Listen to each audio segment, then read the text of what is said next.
Your lordship must assume that, Malad. State is not cognizant. Just 1 second. I told you that we'll follow some order, right? Just don't jump in like this. No, not at all. Yes. Don't want live streaming. Satisfied with what has taken place. I agree. We know that they were present. We know they were present at the scene of the crime. We have their names, but I'm not making it public in the light of the concern expressed by this court. I'm willing to put it in sealed cover and share it with the CBI. Mamata Banerjee প্রকল্প তো শেষ নেই, আবার প্রকল্প চালু করে দিয়েছে ডাক্তারদের জন্য রাত্রির সাথী। সেখানে কি হয়েছে না, ডাক্তাররা সেফটি বাইরে থেকে কন্ট্রাক্ট ছিল লোক না হবে, কন্ট্রাক্ট ছিল লোক নিয়ে এসে তাদেরকে 7 দিনের হবে, 7 দিন ট্রেনিং দেওয়ার পরে তাদেরকে এখানে হাসপাতালে রাখা হবে এই ডাক্তারদের সেফটির জন্য। হাস্যকর ব্যাপার একটা। হ্যাঁ, সুপ্রিম কোর্ট সঙ্গে সঙ্গে বলেছে এই সমস্ত কি জিনিস, এই যে কেসটা ঘটিয়েছে সে মেন লোক হচ্ছে সিভিক ভলেন্টিয়ার ছিল। হ্যাঁ, সে সিভিক ভলেন্টিয়ার যদি এই কেসটা করতে পারে, আবার সে রাজ্য সরকার একই ভুল করছে, সেখানে ডাইরেক্ট পুলিশ না দিয়ে আবার সে কন্ট্রাকচুয়াল বাইরে থেকে লোক নেওয়া হবে, তাদের 7 দিনের ট্রেনিং দেওয়া হবে, ট্রেনিং দিয়ে ডাক্তারদের নাকি প্রোডাকশন দেওয়া হবে। ছেলে খেলা ভেবে রেখেছেন আপনাদের ওয়েস্ট বেঙ্গল থেকে। সুপ্রিম কোর্টে স্পষ্ট কথা বলে দিয়ে যখন ছেলে খেলা করছেন আপনারা, দিনের পর দিন আপনাদের নামে এত বড় কমপ্লেন আসছে সুপ্রিম কোর্টে, আপনাদের ওয়েস্ট বেঙ্গল সরকার করছেটা কি? রাত্রি সাথী এই সমস্ত কেন হবে? সুপ্রিম কোর্টে বলছে ছেলে মেয়ে কোনো রকম আলাদা কিছু না, সবাইকে আমার একই অ্যাঙ্গেলে আগের মতন এখন নেই, এখন ছেলে মেয়ে একই সূত্রে গাঁথা হয়, একই লেভেলে দেখা হয়, দিন হোক রাত হোক, ছেলে মেয়ে রাত হোক, সবসময় কিন্তু মেয়েরা কাজ করবে, সেখানে কোনো বাধ্যতামূলক নেই। রাত্রি সাথী যে আপনাদের ওয়েস্ট বেঙ্গল সরকারের প্রকল্প হয় সেই জন্য আমাদের দেখার দরকার নেই, আমাদের দেখার দরকার যে প্রতিটা ডাক্তারকে প্রোটেকশন দিতে হবে, সেফটি দিতে হবে। আইনজীবী কপিল সিব্বল যখনই এই কথাটা বলতে গেছে সুপ্রিম কোর্টে যে আমাদের ওয়েস্ট বেঙ্গল তরফ থেকে, আমাদের ওয়েস্ট বেঙ্গল গভর্নমেন্ট যিনি আছেন তিনি নাকি একটা প্রকল্প নিয়ে এসেছেন যে মেয়েদেরকে রাত্রিবেলায় কাজ করতে হবে না, তাদেরকে 12 ঘন্টার বেশি কাজ করানো যাবে না, এই সমস্ত প্রকল্প নাকি নিয়ে এসেছে, মেয়েদের সেফটির জন্য নাকি রাত্রে কাজ করা যাবে না, তাদেরকে ঘরে রাখতে হবে, কোনো রকমের 12 ঘন্টার ভিতরে কাজ করা যাবে না, তখন কিন্তু অলরেডি সুপ্রিম কোর্ট জাস্টিস যারা আছেন তারা থেকে ফায়ার হয়ে যায় এবং সে একটা কথা সব বলতে শুরু করে যে দেখুন সেরকম কোনো নিয়ম কিন্তু আমাদের দেশে নেই যে মেয়েদেরকে কাজ করা যাবে না, মেয়েদেরকে ঘরে রেখে যেতে হবে, 12 ঘন্টা যে ডিউটি করা যাবে না, এটা কিন্তু ভুল কথা। আপনার মেন কথা এটা বলুন যে আপনার সুরক্ষা দিতে পারছেন না। ওয়েস্ট বেঙ্গল সরকার এই মেয়েদেরকে হোক বা চিকিৎসকদের হোক যে নিরাপত্তা দিতে হবে, সেই নিরাপত্তা দেওয়ার কিন্তু ক্ষমতা ওয়েস্ট বেঙ্গল সরকারের নেই। এই জায়গাটাই তো করছেন যে এই জায়গাটা ঠিক না করে আপনি মেয়েদেরকে বলছেন যে ডিউটি করা যাবে না। ছেলে খেলা চলছে, মামাবাড়ি আড্ডা চলছে এখানে, এটা সুপ্রিম কোর্ট, এটা মমতা ব্যানার্জি এখানে চালায় না, মমতা ব্যানার্জি সরকার আমাদের সুপ্রিম কোর্টকে চালায় না। সুপ্রিম কোর্ট চলবে তাদের ন্যায্য বিচার দিয়ে সুপ্রিম কোর্ট চলে।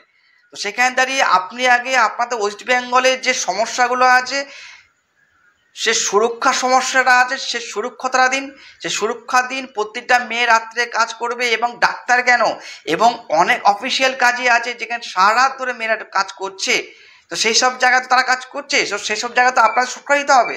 সুরক্ষা দিতে না পারলে সেটা আপনার ডাইরেক্ট বলুন যে আমরা সুরক্ষা দিতে পারছি না, তখন সে সুপ্রিম কোর্ট সেই মধ্যে হস্তক্ষেপ করবে। আজকে কিন্তু আমাদের দুটো আইনজীবী, একজন হচ্ছে করুণা মাইতি আর জয় সিংহ, এই দুজন মিলে কিন্তু আজকে ওয়েস্ট বেঙ্গল ডাক্তারদের সুরক্ষা করার জন্য কিন্তু অনেক রকমের তথ্য কিন্তু আজকে দেখালো। সেখানে দাঁড়িয়ে সুপ্রিম কোর্ট থেকে কপিল সিব্বলকে বলা হলো যে আপনাদের যে স্ট্যাটাস রিপোর্ট দিয়েছেন যে সেখানে লেখা আছে 415 গ্রাম সিসিটিভি লাগাতে হবে আরজিগড়ের ভেতরে লাগাতে হবে 415 গ্রাম সিসিটিভি ক্যামেরা, সেখানে মাত্র আপনি লাগিয়েছেন 36টা সিসিটিভি ক্যামেরা। সেখানে কিন্তু সে অ্যান্সার দিতে গিয়ে কিন্তু আবার সে হাত পায়ে কাপুনির মতন চলে এসেছে।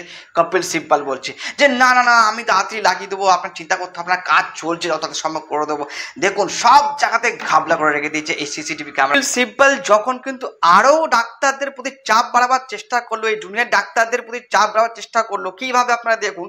কপিল সিব্বল যখন সুপ্রিম কোর্টে বলছে যে স্যার আপনারা বলুন যে জুনিয়র ডাক্তাররা যে কর্মে ফিরছে না, তাদের কাজে ফিরছে না, তারা রাস্তা এখন পর্যন্ত বসে আছে, 36 দিন হয়ে গেল, তাকে উনি বলতে শুরু করে ইন্দা জয় সিংহ সঙ্গে সঙ্গে উঠে কথা কিন্তু চেপে দিয়ে উনি আবার বক্তব্য শুরু করে যে স্যার আমাদের জুনিয়র ডাক্তাররা কর্মে ফিরতে চায় কিন্তু কথা হচ্ছে এই জায়গাতে যে তারা যে কর্মে ফিরবে, যারা যারা আরজিকরের ভিতরে ঠেট কালচার করে সেই সমস্ত লোকগুলো কিন্তু এখনো পর্যন্ত আরজিকরের ভিতরে ঘুরে বেড়াচ্ছে। তাদের যতক্ষণ না ধরা হবে, তাদের যতক্ষণ না ওই আরজিকরকে সরানো হবে, ততক্ষণ কিন্তু এই জুনিয়র ডাক্তাররা ভয় পাচ্ছে তাদের কর্মে ফিরতে। এর কিন্তু জয় সিংহ কিন্তু বলার চেষ্টা করেছে এবং ঠিক কথাই বলেছে, ডাক্তাররা সেম কথা বলেছে যে এই রেপের সাথে যে সমস্ত ডাক্তার এখন জড়িত আছে তারা কিন্তু আরজিকরের ভিতরে এখন ঘুরে বেড়াচ্ছে। তো সেখানে দাঁড়িয়ে এই ডাক্তাররা যারা যে কাজে ফিরতে পারছে না ঠিকঠাক করে, তারা কিন্তু এখনো ভয় পাচ্ছে যে আমাদের সাথে হয়তো কদিন পরে হতে পারে এই যে কাণ্ডটা ঘটেছে তিলোত্তমার সাথে, সে কাণ্ড হয়তো তার সাথে দুদিন পরে ঘটতে পারে। সেই ভয় কিন্তু থেকেই যাচ্ছে এবং সেই ভয়ের জন্য কিন্তু সেই ডাক্তাররা কিন্তু এখনো কাজে ফিরতে পারেনি। সিবিআই তরফ থেকে যে স্ট্যাটাস রিপোর্ট মুখ বন্ধ খামের মধ্যে সুপ্রিম কোর্টে পেশ করেছে, সেখানে থেকে কিন্তু অনেক লোকের নাম রয়েছে, সে নামগুলো কিন্তু বারবার বলছে যে সবার সামনে আনা যাবে না। সেই লোকগুলোর নাম যদি আমরা ওপেন করে দিই, সেখানে দাঁড়িয়ে কিন্তু অনেক বড় সমস্যা হতে পারে। তার জন্য সুপ্রিম কোর্ট থেকে সেই সমস্ত লোকের নাম আজকেও নেয়নি এবং সেই সমস্ত লোকের উপরে কিন্তু সিবিআই নজর রেখেছে এবং খুব তাড়াতাড়ি সময় সেই সমস্ত লোকগুলোকে টেনে আনতে হবে। তারা কিন্তু আজকে অনেক হাই পোস্টে বসে আছে, হাই পোস্টে বসে কিন্তু এই সমস্ত দুর্নীতি তারা করে বেড়াচ্ছেন এবং থ্রেট কালচার করে বেড়াচ্ছেন।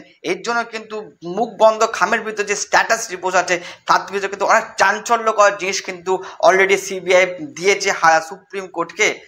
স্ট্যাটাস রিপোর্ট হয়তো একদিনে সবার সামনে আসবে, তার জন্য আমরা ওয়েট করছি। যে সুপ্রিম কোর্ট থেকে বলা হয় যে সিবিআই কিন্তু বলেছে যে আমাদেরকে মাত্র 27 মিনিটের একটা ভিডিও দেওয়া হয়েছে। সেটাই তো সুপ্রিম কোর্ট বারবার বলছে, আমাদের ওয়েস্ট বেঙ্গল সরকারকে বলছে যে আপনার 27 মিনিটের কেন শুধু ভিডিও দিয়ে রেখেছেন, সেখানে 7 থেকে 8 ঘন্টার ভিডিও দেওয়ার কথা আছে, সেখানে কেটে কুটে আপনার 27 মিনিটের কেন দিয়েছেন। এটা অনেক বড় কিন্তু অন্যায় করেছেন ওয়েস্ট বেঙ্গল তরফ থেকে। ওয়েস্ট বেঙ্গলের কপিল সিব্বালকে কিন্তু আর সুপ্রিম কোর্টে বলে দেওয়া হয় যে ক্লিয়ারলি বলে দেওয়া হয় যে যত তাড়াতাড়ি সম্ভব 7 থেকে 8 ঘন্টা যে ভিডিও ফুটেজ আছে সেটা পুরোটাই কিন্তু সিবিআইকে দিতে হবে। এই প্রমাণপত্র কিন্তু অনেক ধরনের বিভ্রান্তি হতে পারে। আমরা সিবিআই সুপ্রিম কোর্ট দুদিনের উপরে আস্থা রেখেছি, সেই আস্থা রেখে কিন্তু আমরা এগোচ্ছি। আমরা জানি আমরা নির্ভয়া কাণ্ডে কিন্তু খুব স্বচ্ছভাবে ক্লিয়ারলি কে দ্বারা কিন্তু খুব তাড়াতাড়ি সবার সামনে আনা হবে। এই সিবিআই